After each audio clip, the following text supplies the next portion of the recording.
Mi jefe me despidió por vieja. No sabía que yo era la nueva dueña de la empresa. El despido inesperado.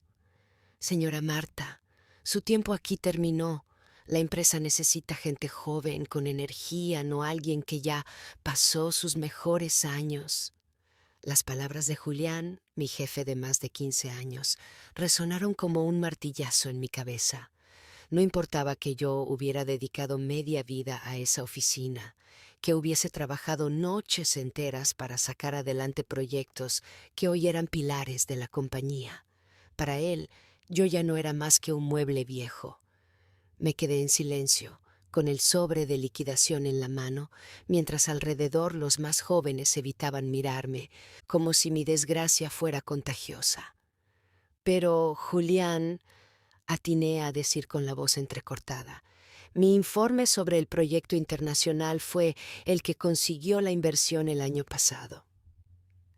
No me lo tome personal, Marta, replicó con una sonrisa fría. Esto es un negocio y los negocios no esperan a los lentos. Lo que él no sabía era que, días antes, había recibido una llamada inesperada de un despacho de abogados, una llamada que cambiaría todo mi destino y que pondría a Julián frente a la lección más grande de su vida, el secreto que nadie conocía. El verdadero dueño de la empresa, don Ernesto, había sido más que un patrón, un mentor y un amigo.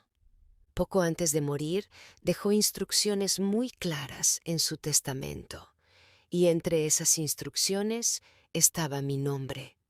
Yo, Marta, la misma mujer que ahora era despreciada por vieja, era la heredera legítima y nueva dueña de la empresa.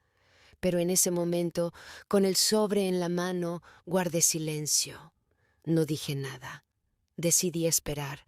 A veces la mejor respuesta a la humillación no es la rabia, sino la paciencia estratégica. El inicio de un plan. Salí de la oficina con la frente en alto. Cada paso que daba en aquel pasillo largo me recordaba todo lo que había entregado a esa empresa. Los empleados me miraban con mezcla de tristeza y miedo. Algunos incluso me susurraban al oído que no era justo. No era justo. Claro que no. Pero yo tenía algo más poderoso que la justicia inmediata. Tenía el tiempo, el secreto y el derecho. Me prometí que no solo iba a volver, sino que iba a hacerlo con dignidad y con la certeza de que nadie más sufriría el desprecio por la edad o por la apariencia. Lo que Julián nunca imaginó es que la mujer que él echaba como si fuera un estorbo era la misma mujer que pronto firmaría su carta de despido. La herencia inesperada. El timbre del teléfono sonó aquella misma tarde, cuando todavía estaba desmoronada en el sofá de mi sala, con el sobre de liquidación a un costado. ¿La señora Marta Ramírez?, preguntó una voz formal al otro lado de la línea. Sí, soy yo. Le hablamos de la notaría del licenciado Beltrán. Es urgente que se presente mañana. Se trata del testamento del señor Ernesto Torres. Sentí un nudo en el estómago. Ernesto, mi antiguo jefe, había muerto hacía apenas unas semanas y la empresa parecía haberse olvidado de él con rapidez. Lo mencionaban apenas en discursos fríos, pero yo lo recordaba distinto. Un hombre sabio, cercano, que siempre me decía que la verdadera riqueza de un negocio no está en los números, sino en la gente que lo hace posible. La sorpresa en la notaría.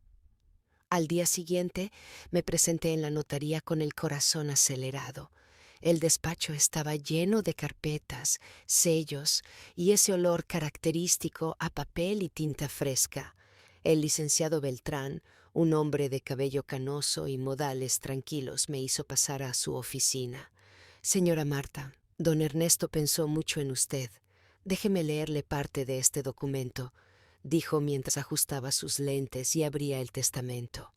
Con voz firme pronunció: llegó a Marta Ramírez la totalidad de mis acciones en Torres Global S.A., confiando en su lealtad, capacidad y visión. Ella supo sostener esta empresa cuando otros se rendían y creo que no hay persona más digna de liderarla. Me quedé helada. Las lágrimas empezaron a resbalarme sin permiso. Ernesto había confiado en mí más de lo que nunca imaginé. ¿Está segura, licenciado?, pregunté con voz entrecortada. Totalmente. Usted es ahora la accionista mayoritaria y, por lo tanto, la dueña legítima. Entre la incredulidad y la decisión, salí de esa oficina con un sobre diferente al que llevaba el día anterior. Ya no contenía la humillación de un despido, sino el poder de una responsabilidad inmensa. Era como si la vida me hubiese puesto a prueba. Primero me quitó todo, para después devolverme más de lo que jamás había soñado. Pero no iba a correr a gritarlo, no todavía. Mi instinto me decía que debía ser paciente. Si había algo que había aprendido en mis años de trabajo, era que los movimientos estratégicos valen más que las reacciones impulsivas. Julián y sus cómplices se creían dueños de todo, me habían menospreciado y humillado. Pues bien, ahora me tocaba a mí observarlos, conocer sus debilidades y, en el momento correcto, desenmascararlos. El inicio de un nuevo camino. Esa noche, frente al espejo, me miré fijamente.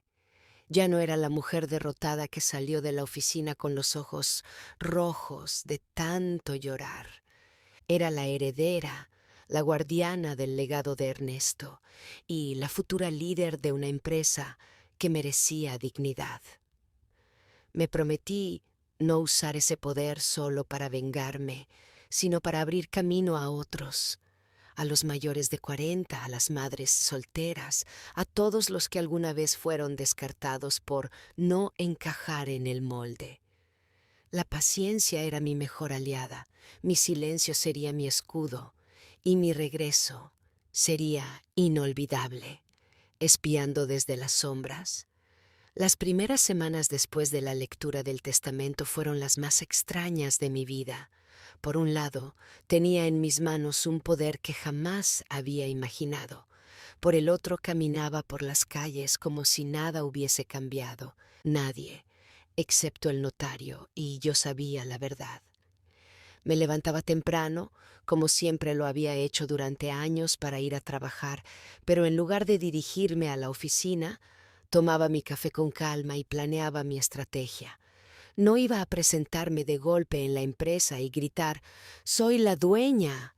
Eso sería demasiado fácil, demasiado pobre en comparación con todo lo que me habían hecho pasar. La empresa, bajo un nuevo mando, Julián, ahora convertido en director general interino, había tomado el control absoluto. No tardó en convocar reuniones, hacer despidos masivos y contratar a un séquito de jóvenes aduladores que lo seguían como si fuera un rey moderno. A través de antiguos colegas me enteraba de sus movimientos. Clara, una excompañera que aún trabajaba allí, me llamaba por las noches. «Marta, ¿no sabes lo que está haciendo este hombre?», me decía con preocupación. «Ha recortado presupuestos, cancelado programas de bienestar y solo piensa en los números de corto plazo. La gente está desmotivada, algunos planean renunciar». Yo escuchaba todo en silencio, tomando notas en un cuaderno. Cada detalle era una pieza en el tablero de ajedrez que estaba construyendo. El regreso silencioso. Un día decidí acercarme a la empresa, no como dueña, sino como una visitante cualquiera. Me vestí con sencillez, con ropa distinta a la habitual, y entré al edificio con la excusa de entregar documentos a un amigo. El guardia de seguridad, que me conocía de años, me saludó con una sonrisa cómplice. «Señora Marta, qué gusto verla». «Lo mismo digo, Armando», le respondí bajando la voz. «Pero guarde el secreto, ¿sí?». Subí a los pisos donde antes pasaba mis días y observé desde lejos. Los pasillos, que solían estar llenos de risas y conversaciones, se sentían apagados. La gente caminaba rápido, con miedo. El ambiente estaba envenenado. En una de las salas vi a Julián dando un discurso. Su tono era autoritario, sin un rastro de empatía. Prometía modernización, pero en realidad lo que imponía era control. Yo lo observaba desde la puerta entreabierta y pensé, no sabes que tu tiempo ya está contado. El plan en marcha.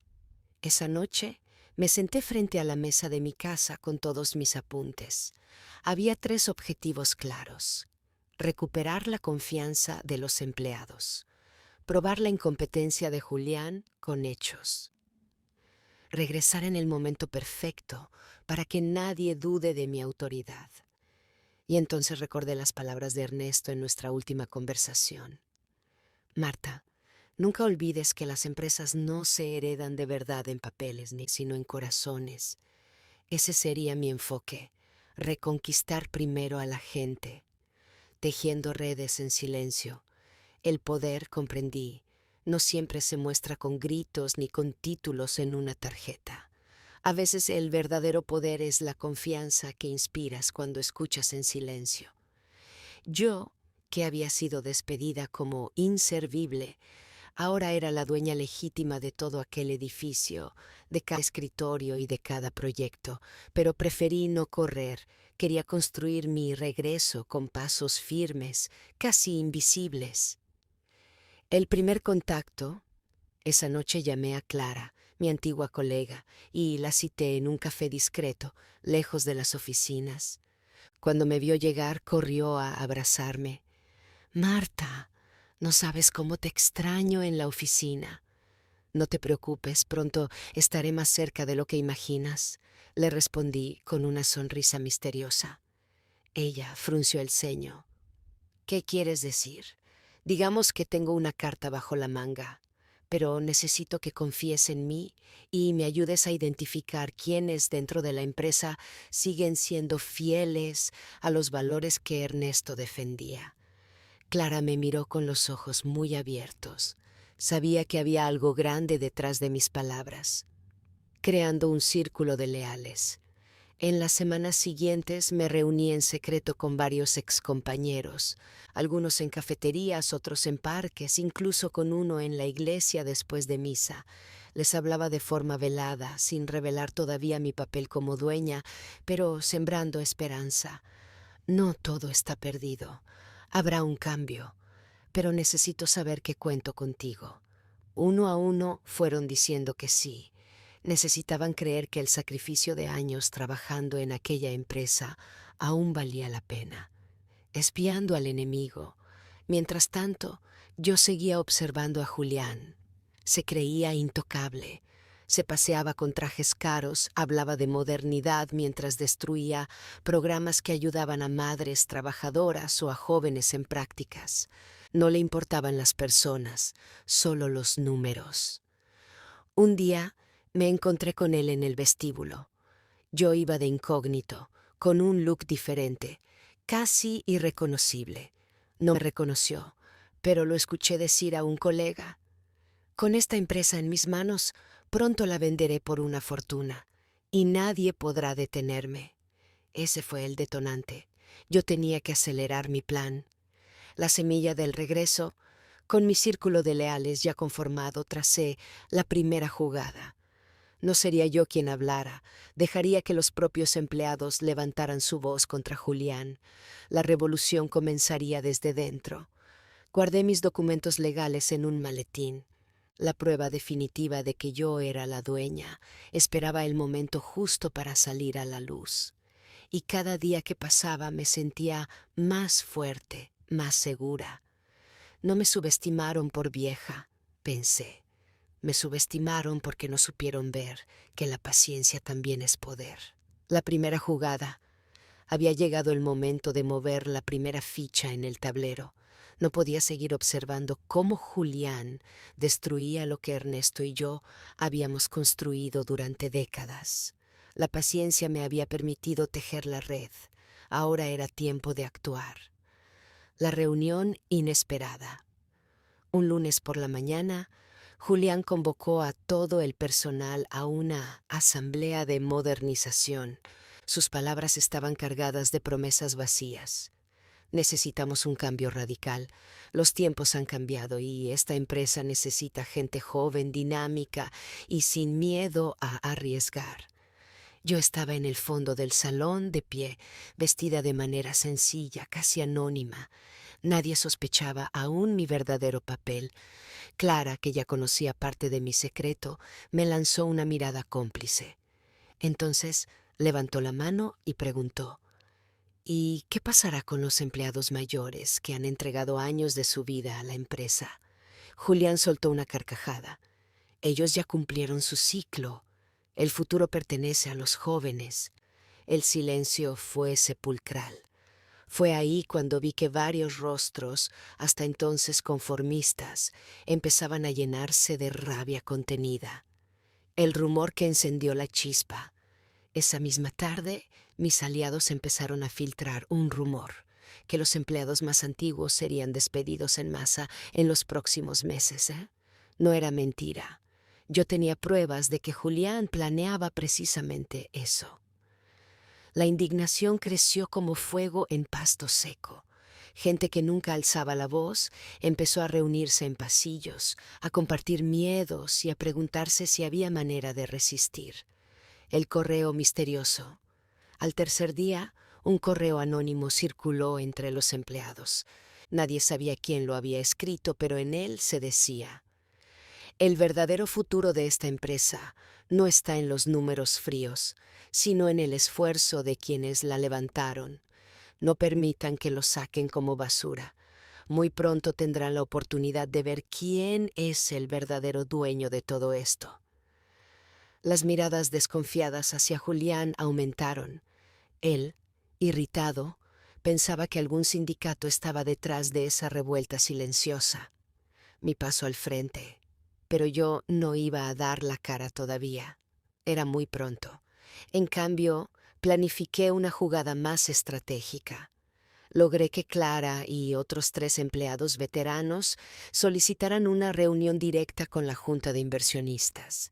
Querían hablar de la pérdida de valores bajo la gestión de Julián. Lo que él no sabía era que uno de esos inversionistas ya estaba en contacto conmigo y conocía la verdad, que yo era la heredera y la dueña legítima, el principio del fin. Ese fue el primer movimiento real contra Julián, pequeño para él, que lo vio como un simple acto de rebeldía laboral, pero gigante para mí, porque demostraba que la gente ya no le creía ciegamente. Yo, mientras tanto, guardaba la carta más fuerte, la revelación pública de mi papel como dueña, pero aún no era el momento. Que siga creyendo que tiene el control, se pensé. Cuanto más confiado esté, más duro será el golpe cuando caiga. La voz de la verdad. El rumor ya había hecho efecto. La empresa estaba inquieta. Los empleados miraban a Julián con recelo y los inversionistas comenzaron a levantar preguntas incómodas en los pasillos. Era el momento de acercarme un poco más a la verdad, sin todavía mostrar todas mis cartas. La reunión con la junta. Ese jueves, los principales inversionistas llegaron a la empresa para escuchar los informes trimestrales. Julián, confiado, presentó gráficos coloridos, proyecciones optimistas y un discurso lleno de palabras modernas. Innovación, juventud, productividad exponencial. Pero uno de los inversionistas más antiguos, don Ramón, lo interrumpió. Muy bien, señor Julián, pero ¿qué hay de los empleados? Hemos recibido quejas sobre despidos injustificados y maltrato a los más veteranos. ¿Es cierto? El sudor apareció en la frente de Julián. Tartamudeó, pero luego soltó una frase que encendió la mecha. En los negocios, la gente es reemplazable. El futuro no se construye con dinosaurios. Los murmullos en la sala fueron inmediatos. Mi aparición estratégica. Yo estaba ahí, en una esquina, invitada como ex empleada. Tenía preparado un pequeño sobre con documentos que Ernesto me había dejado, títulos de propiedad, escrituras, participaciones que me acreditaban como dueña legítima. Esperé el momento justo y levanté la voz. Perdón que me meta, pero hay cosas que deben saberse. Todos voltearon hacia mí. Julián me reconoció de inmediato, con desprecio en su mirada. ¿Tú? ¿Qué haces aquí? Ya no trabajas con nosotros. Sonreí serenamente y respondí: es cierto, usted me despidió, pero antes de hacerlo, debería haber investigado quién era yo realmente.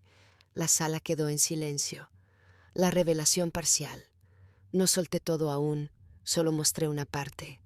Ernesto me dejó algo que cambia por completo el panorama de esta empresa.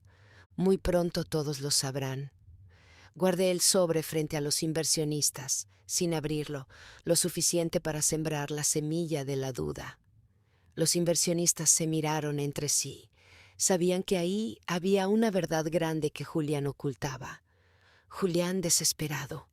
Terminada la reunión, Julián me alcanzó en el pasillo. Me tomó del brazo con furia contenida. ¿Qué estás planeando, vieja bruja? Lo miré a los ojos y sin miedo. Lo único que hago es decir la verdad. El problema es que tú construiste todo sobre mentiras. Por primera vez vi en sus ojos algo que no había notado antes: miedo, el poder de la paciencia. No necesitaba gritar ni exhibirlo aún, bastaba con pequeñas dosis de verdad para derrumbar su castillo de arrogancia. La paciencia, esa misma que él llamó debilidad, estaba siendo mi arma más poderosa. Aliados inesperados. Después de la reunión con los inversionistas, algo había cambiado. Julián ya no caminaba con la misma seguridad por los pasillos. Los empleados lo observaban con cautela y las sonrisas forzadas que antes recibía se transformaban en silencios incómodos.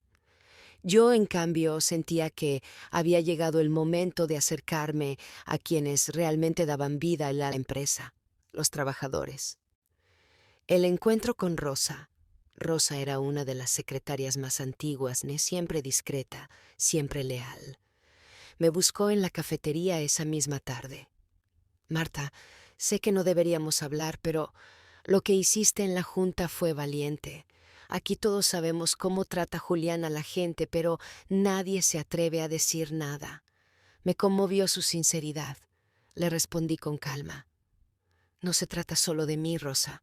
Esta empresa necesita recuperar el respeto que Ernesto sembró, y eso empieza por ustedes, no por los números que muestra Julián. Rosa asintió con los ojos brillantes. Si necesitas ayuda, puedes contar conmigo. El guardia nocturno. Una noche, mientras revisaba algunos papeles en casa, recibí una llamada inesperada. Era Felipe, el guardia de seguridad. Con voz baja me dijo: Doña Marta, yo sé cosas que a usted le interesan. Documentos que Julián ha escondido, contratos turbios. Si quiere, los tengo guardados. Al día siguiente, Felipe me entregó una carpeta con copias de correos electrónicos y facturas sospechosas. Eran pruebas de desvíos de dinero hacia cuentas personales de Julián. Era más grave de lo que imaginaba. El poder de escuchar. No me limité a buscar pruebas. Pasaba tiempo escuchando a los empleados, al chofer, al mensajero, a las auxiliares de limpieza. Cada historia era un ladrillo más en el muro de verdades que estaba construyendo. Muchos habían sufrido humillaciones, gritos y hasta despidos injustos. Yo los escuchaba con paciencia y ellos poco a poco comenzaron a confiar en mí. La semilla de la unión. Pronto, un pequeño grupo de trabajadores empezó a reunirse conmigo en secreto. Me contaban cómo Julián presionaba para que firmaran documentos ilegales, cómo manipulaba inventarios y cómo usaba a la empresa como su caja personal. Yo no prometí nada inmediato, solo les dije: esto no es una lucha solo mía, es de todos. Y cuando llegue el momento, la verdad saldrá a la luz. Julián se da cuenta. Pero Julián no era ingenuo. Comenzó a notar que la gente hablaba menos frente a él y que había un aire extraño en la oficina. Una tarde me enfrentó de nuevo. Sé que andas reuniéndote con la gente. ¿Qué les dices? Lo miré con serenidad y contesté. No les digo nada, solo los escucho, algo que tú nunca hiciste. Él apretó los dientes, furioso, pero no pudo responder. La trampa tendida. La tensión en la empresa se palpaba en el aire. Julián aún se sentía con poder, pero yo ya tenía en mis manos las piezas necesarias para armar el rompecabezas. No podía apresurarme. Un error y todo se vendría abajo. Las pruebas ocultas. Con ayuda de Felipe, el guardia nocturno, y de Rosa, la secretaria, había reunido pruebas contundentes, contratos falsificados, facturas infladas y hasta registros de reuniones clandestinas con proveedores poco confiables. Guardaba todo en una carpeta que escondía en mi bolso, como si llevara un pedazo de dinamita lista para explotar. El movimiento estratégico. Convocamos a una reunión extraordinaria de junta directiva. Oficialmente era para revisar los estados financieros del trimestre, pero en realidad era la trampa perfecta. Mientras Julián se pavoneaba mostrando gráficas manipuladas, yo esperaba con paciencia mi momento. Como pueden ver, decía él con su voz arrogante, gracias a mis gestiones, la empresa ha logrado un crecimiento sostenido. No terminó la frase.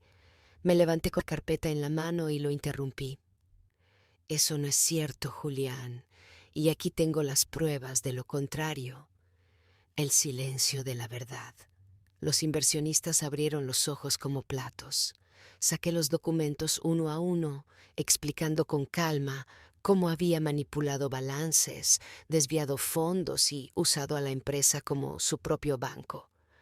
Rosa corroboraba mis palabras desde el otro extremo de la mesa, mostrando correos impresos. Felipe incluso había grabado conversaciones donde Julián admitía sus fraudes. El salón se sumió en un silencio sepulcral. Julián sudaba, sus manos temblaban, intentó reírse. ¿Van a creerle a una vieja resentida? Pero su voz sonaba rota. El golpe final, uno de los inversionistas más importantes, don Camilo, golpeó la mesa y dijo: «Esto es imperdonable. Julián, estás destituido de inmediato». El rostro de Julián se desfiguró en una mezcla de rabia y desesperación. Sabía que no tenía salida. El regreso de la dignidad. Esa noche los empleados celebraban en silencio. No hubo fiesta, pero sí miradas cómplices, abrazos discretos y lágrimas contenidas. Por primera vez en mucho tiempo sentían que la justicia se había impuesto. Yo, en mi casa, me miré al espejo y pensé: no me devolviste el respeto, Julián. Yo misma tuve que recuperarlo. El renacer de la empresa. La destitución de Julián fue un terremoto dentro de la compañía. Durante días, los pasillos estuvieron llenos de rumores, comentarios susurrados y miradas expectantes. Muchos aún no podían creer que aquella mujer a la que habían considerado invisible, la empleada vieja de la que todos se habían burlado alguna vez, era ahora la dueña y presidenta. La primera decisión. Convocamos a una asamblea general. Yo misma subí al escenario, sin trajes ostentosos, con el mismo estilo sencillo de siempre, porque no quería que nadie pensara que había cambiado mi esencia. Esta empresa no será más un lugar de abuso ni de miedo, dije con firmeza. Vamos a construir un futuro donde todos se sientan parte y donde la dignidad de cada trabajador sea lo más importante. Los aplausos resonaron como un eco de esperanza. El nuevo comienzo. Lo primero fue revisar los contratos de los empleados que habían sido despedidos injustamente. Muchos regresaron entre lágrimas, agradecidos por la oportunidad de volver a levantar la empresa.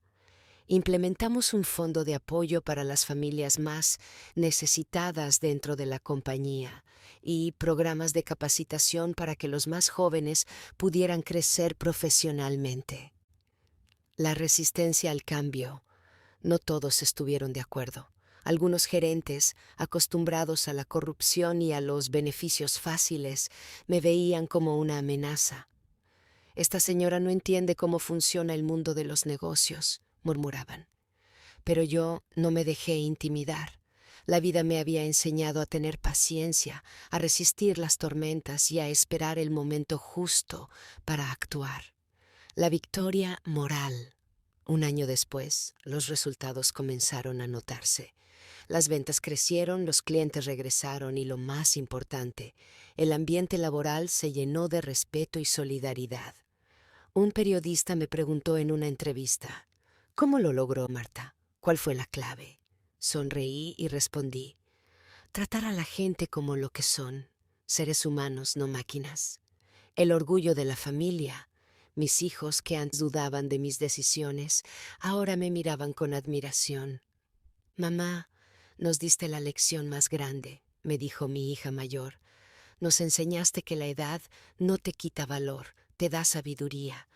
Lloré en silencio esa noche, agradecida por cada golpe, cada humillación y cada caída, porque habían forjado en mí una fuerza inquebrantable.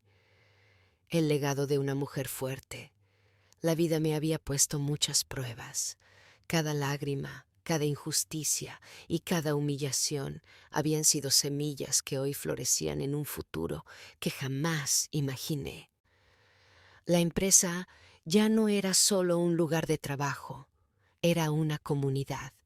La cafetería se convirtió en un espacio de encuentros, las oficinas estaban llenas de energía positiva y la gente llegaba con una sonrisa, porque sabía que era valorada. El discurso de cierre, en el aniversario número 50 de la compañía, todos me pidieron que subiera al escenario para hablar. Miré a mis empleados, mis compañeros, mis hijos y mis nietos y sentí que todo lo vivido había valido la pena. Hace unos años, comencé, me hicieron sentir que ya no servía. Me llamaron vieja, inútil, un estorbo, pero aprendí que la edad no nos define. Lo que nos define es la fuerza con la que enfrentamos los golpes de la vida. Un silencio profundo llenó el auditorio, solo roto por algunos sollozos de emoción. Hoy quiero que recuerden algo. Cada persona que cruza esta puerta tiene un valor incalculable. No permitan que nadie los haga sentir menos. El respeto, la dignidad y la bondad son más poderosos que cualquier fortuna. El aplauso fue tan fuerte que sentí que el techo podía venirse abajo. El encuentro inesperado. Al terminar, un joven se me acercó. «Doña Marta, yo soy hijo de un antiguo trabajador al que su ex jefe humilló y despidió sin razón. Gracias a usted, mi padre volvió a trabajar aquí. Ahora tiene esperanza otra vez. Usted no solo salvó a mi familia, nos devolvió la fe en la gente». Ese momento me arrancó lágrimas que ya no pude contener. Era la prueba de que todo mi esfuerzo había tenido sentido. El retiro soñado. Con los años decidí dar un paso al costado y dejar la dirección en manos de personas jóvenes que compartían mis valores. No me fui con tristeza, sino con paz. Sabía que mi misión estaba cumplida. Pasaba mis días en una pequeña casa rodeada de flores, con mis nietos jugando a mi alrededor. Cada tarde les contaba mis historias de lucha, no como recuerdos amargos, sino como lecciones de vida. El mensaje final: un día mi nieta me preguntó: «Abuela, ¿qué es lo más importante que aprendiste?». La abracé y respondí con una sonrisa: «Que nadie puede arrebatarte tu valor, salvo que tú se lo permitas. Que la paciencia y la dignidad son armas más fuertes que cualquier poder. Y que siempre, siempre hay que levantarse una vez más de las que caemos».